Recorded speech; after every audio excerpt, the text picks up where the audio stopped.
আজ আমরা আলোচনা করব বচন সম্পর্কে। বচন হলো একটি ধারণা। বাংলা ব্যাকরণে দু রকমের বচন রয়েছে, একবচন এবং বহুবচন।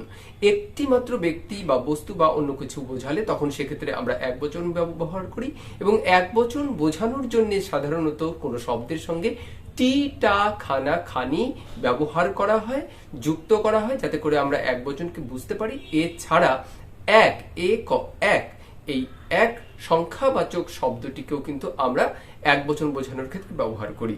তো একের বেশি কোনো ব্যক্তি বা বস্তু বোঝানোর ক্ষেত্রে তখন আমরা ব্যবহার করি বহুবচনকে। অর্থাৎ বহুবচন বোঝানোর ক্ষেত্রেও কিন্তু কিছু নির্দিষ্ট নিয়ম রয়েছে। যেমন ধরো, আমরা যদি গুলো, গুলি, রা, দের এই সমস্ত বর্ণগুচ্ছগুলোকে ব্যবহার করি, তাহলে কিন্তু আমরা বহুবচন করতে পারি। এছাড়া যে পদ্ধতি রয়েছে সেগুলো হচ্ছে অনেক, সব, গণ, পাল, গুচ্ছ প্রভৃতি শব্দ ব্যবহার করেও কিন্তু আমরা বহুবচন করতে পারি। এছাড়া আমরা যদি মনে করি যে কোনো কিছু ব্যবহার করব না, সেক্ষেত্রেও কিন্তু আমরা বহুবচন বোঝাতে পারি। যেমন মানুষ মরণশীল, পাখি আকাশে ওড়ে।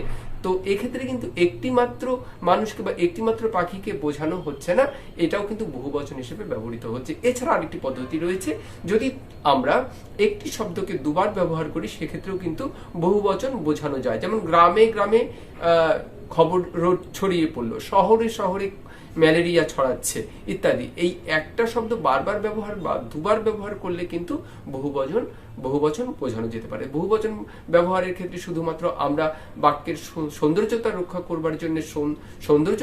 করবার জন্য কিন্তু আমরা যে বিষয়টি মাথায় রাখবো, যে দুটো বহুবচন একসঙ্গে আমরা ব্যবহার করব না। যেমন এই সব কথাগুলো বলা উচিত নয়, এটা কিন্তু ভুল।